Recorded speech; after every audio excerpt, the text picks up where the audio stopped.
வளர்றதுக்கு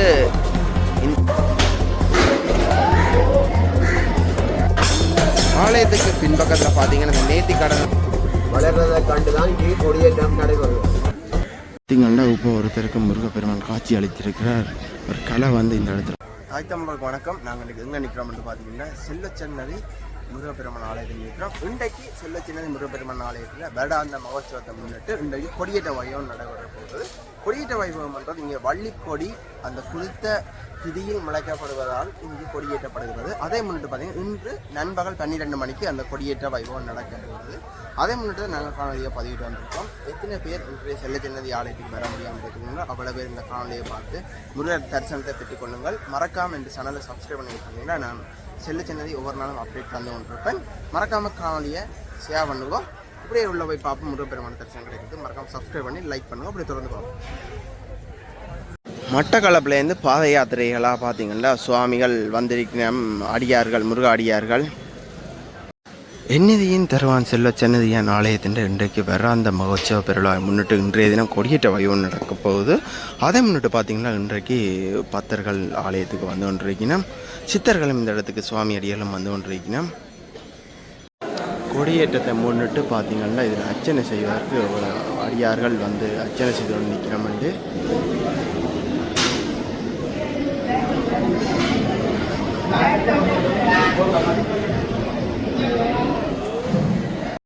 கொடியேற்றமானது நடக்க போது இந்த இடத்துல கொடி வந்து வைக்கப்படும். எவ்வளோ பக்தர்கள் வந்து பார்த்தீங்கன்னா இப்போ ஆலயத்துக்கு வந்திருக்கிறோம்னு பாருங்க.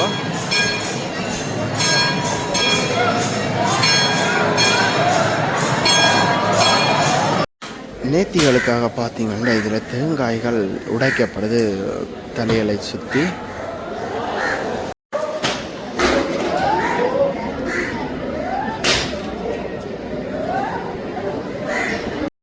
பக்தர்கள் நேர்த்தியை முன்னிட்டு அங்க பிரதட்சணம் இந்த செய்து கொண்டிருக்கிறோம். இலங்கையின் முதலாவது மிகப்பெரிய சித்திர தேரானது செல்லச்சன்னதி ஆலயத்திலிருந்து வரலாறு தெரியும். இந்த ரதத்தின் அச்சுத்தான் இப்போ இந்த இடத்துல வைக்கப்பட்டிருக்குது. அது மட்டுமல்ல இந்த ரதமானது இலங்கை இராணுவத்தினால் எரியூட்டப்பட்டதாக கூறப்பட்டுள்ளது. இந்த ஆலயத்தில் இதில் பாருங்க இவ்வளோ பேர் வைக்கலாம்னு சொல்லி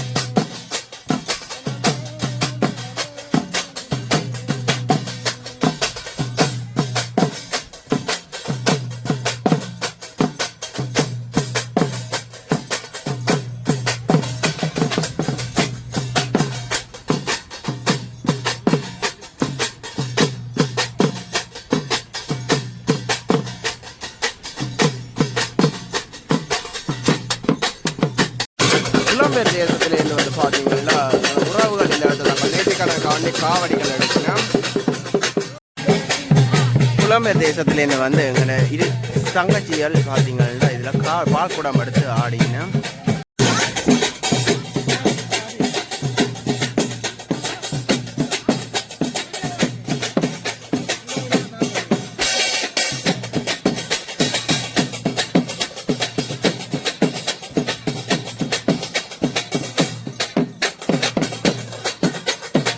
இப்போ நாங்கள் யாரோட இணைஞ்சிருக்கிறோம்டா வேல்சாமின்னு சொல்லி கடந்த 32 ஆண்டுகளாக கதிராமத்துக்கு பாத யாத்திரை சென்ற வேல்சாமி இன்றைய தினம் எங்கள்ட சன்னதி முருகப்பெருமான் ஆலயத்துக்கு வந்திருக்கணும். அதுவும் கார்னாரில் இருந்து யாழ்ப்பாணம் கார்னார்லேருந்து பாத யாத்திரையாக வந்திருக்கிறார்கள். மட்டக்களப்பிலேருந்தும் பாத யாத்திரையாக இன்று சன்னதி முருகப்பெருமான் கொடியேற்றத்துக்காக வந்திருக்கிறார்கள். அவருடன் கதைப்போம் இந்த கொடியேற்றத்தை பற்றி. வணக்கம் சாமி. வணக்கம். எங்களுக்கு இந்த கொடியேற்றத்தை பற்றி சொல்ல முடியுமா? சொல்லலாம். வருஷா வருஷம் நான் இந்த கொடியேற்றத்துக்கு இந்த நிகழ்வில் கலந்து கொள்ள செல்லச்சன்னதி ஆலயத்துக்கு பாரதி வணக்கம். இதை நிமித்தமாக சென்ற 3-4 ஆண்டுகளாக வரையில் இந்த முறை எனக்கு வர கிடைச்சிருக்கு. இந்த முருகனின் கொடியேற்றமானது மிக சிறப்பாக ஒவ்வொரு விடவும் பூசை நடந்து கொண்டு இருப்பது எல்லாருக்கும் கண்கூடு. அதே நேரம் இந்த செல்வச்சரதி வேல்முருகனால் வழங்கப்பட்ட வேலை கொண்டுதான் வேலோடுமலை சித்தாண்டி வேலோடுமலை என்னும் கோயிலில் ஒரு வேல் பிரதிஷ்டை பண்ணி முருகன் கோயிலாக அங்கும் வெகு சிறப்பாக நடைபெற்று கொண்டு வருகின்றது. அது ஒரு புறம் இருக்க இந்த வேல் ஆவணி மாதத்தில் தான் இங்கே கொடியேற்றம் நடைபெற்று கொண்டு வருகிறது. இந்த ஒவ்வொரு வருஷமும் கொடியேற்ற நிகழ்வுக்கு முற்பட்ட ஒரு கிழமைக்குள் முன் இந்த வள்ளி கொடி என்றது வள்ளியம்மாள்ற பேரை சொல்லி அந்த வள்ளி கொடி வளர்றதை கண்டுதான் இங்கே கொடியேற்றம் நடைபெறுகிறது. அது இந்த ஆண்டு வளமையாக நல்லூர் முருகப்பெருமானுடன் சேர்ந்து இணைந்து ஆக வருகின்றது. இந்த முறை கொஞ்சம் பிந்தி வருகின்றது. அது என்னத்துக்காக? அது 2-3 வருஷத்துக்கு ஒரு தரம் அப்படி பிந்தியும் வரும், சில நேரத்தில் முந்தியும் வரும். இந்த முறை கதிராம யாத்திரை ஒரு மாதம் முந்தி வந்தீங்க. அவங்க அந்த நிர்வாகம் கதிராம யாத்திரை நிர்வாகம் இப்படி ஒரு மாதம் முந்தி முந்தி செய்தாங்க. அவங்களும் அப்படி தான் அந்த திதியை கொண்டு 2-3 வருஷத்துக்கு ஒரு தரம் அப்படி செய்வாங்க. சென்ற 2014ஆம் ஆண்டு கூட ஒரு மாதம் முந்தி தான் போட்டவங்க. முந்தி அவங்களோட நிர்வாகத்தால் தீர்மானம் எடுத்து தான் அந்த பாத யாத்திரையை மற்றது கொடியேற்றம் தீர்த்தம் எல்லாம் வைக்கவங்க. அதுபோல் இங்கும் இங்கே நடக்கிற அந்த ஆவணி மாத திதி முந்தி வரும். அது நாங்கள் இது செய்யாது. அது என்னென்றால் அந்த பஞ்சாங்க முறைப்படி அந்த திதி வார அந்த டேட்டுக்கு பாத யாத்திரை அல்லது இந்த கொடியேற்றம் நடைபெறும். அதே வேளை எந்த முருகன் கோயில் எடுத்தாலும் எல்லா முருகன் கோயிலும் அந்த வள்ளி கொடி வளர்றது இயற்கை. தண்ணி இல்லாட்டியும் அந்த வள்ளி கொடி வளர்ந்து கொண்டு தான் இருக்குது. அதுக்கு உதாரணமாக இதில் மண்டூர்லேயும் அதே மாதிரி தான் நடக்கிறது. மண்டூர்லேயும் கொடி பதிகிறது. மற்ற உகந்தையில் காட்டுக்குள்ளே தண்ணி இல்லாட்டி இந்த வள்ளி கொடி வளர்ந்து இந்த வள்ளிக்கிழங்கு நாட்டில் இது முளைச்சிருக்கும். வள்ளிக்கிழங்கு இந்த இது வளர்ந்துருக்கு. முருகப்பெருமானின் காந்தர்வ திருமணம் மூலம் மனம் செய்த வள்ளியம்மாள் வள்ளிக்கிழங்கு அகழ்ந்தெடுத்த மடிவில்தான் இந்த மானின் வயிற்றில் தான் பிறந்தது என்று எங்களை வரலாறு கூறுகிறது. அதன் பிரகாரம் வள்ளிக்கொடி வளர்ந்த வேளையில் இங்கு கொடியேற்ற நிகழ்வுகள் நடக்கிறது. இல்லை அதேமாக இந்த இலங்கையில் இருக்கும் 100-25-30% முருகன் ஆலயத்தில் கொடியேற்றம் நடக்கும். உதாரணமாக செல்வச்சன்னதி இன்று கொடியேற்றம், அதே நேரம் சித்தாண்டிண்டை கொடியேற்றம், நாளை மறுதினம் வெறுகலம்பதி கொடியேற்றம், 18ஆம் தேதி மண்டூர் கொடியேற்றம். இந்த கொடியேற்றம் வந்து எல்லாத்துக்கும் போய்கொண்டு தான் வந்து கொண்டிருக்கிறது. இந்த முறை எமது வேலோடுமலை முருகன் ஆலய தலைவர் திரு தியாகராஜா தலைமையில் யாழ்ப்பாணம் காரநகர் சிவன் கோயிலிருந்து கரையோரமாக இந்த செல்வச்சன்னதி கொடியேற்ற நிகழ்வினை கருத்து கொண்டு நாங்கள் பாத யாத்திரையாக வந்து போது நாங்கள் சேர்ந்துள்ளோம். இந்த முறை நடைபெற்றது போல ஒவ்வொரு முறையும் இந்த பாத யாத்திரை இடம்பெறும் என்பதை பெரிய சந்தோஷத்துடன் கூறிக்கொள்ள விரும்புகிறேன். பார்த்தீங்கன்னா இப்போ ஒருத்தருக்கு முருகப்பெருமான் காட்சி அளித்திருக்கிறார். ஒரு கலை வந்து இந்த இடத்துல ஆடிக்கொண்டிருக்கிறார். அங்கே வந்து பார்த்தீங்களா அடியோர்கள் வந்து சேர்ந்து அவடைக்கு தயாராகி கொண்டிருக்கிறேன்.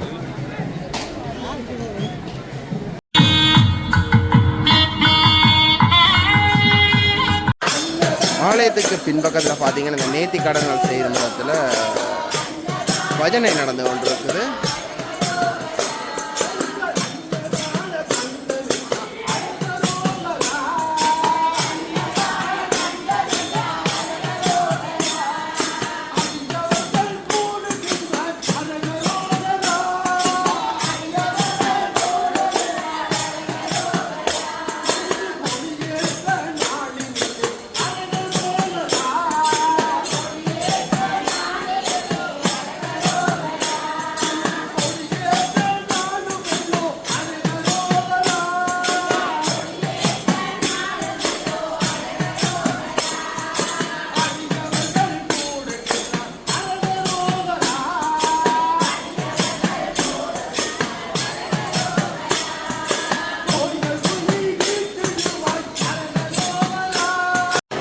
அன்புன்றதுக்கு இந்த தம்பதிகள் ஒரு உதாரணம். இந்த முதுமையிலும் பிரதட்ட அங்க பிரதனம் செய்யும்போது அந்த அம்மா அந்த ஐயாவுக்கு பாருங்க துணையாக நிற்கிறா. இதுக்கு தான் சொல்வது அன்பு கிடைப்பதுன்றது மிகவும் அரிதென்றது.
தீப தண்ணி வந்து கோயில் கட்டி கொண்டு போகணும்.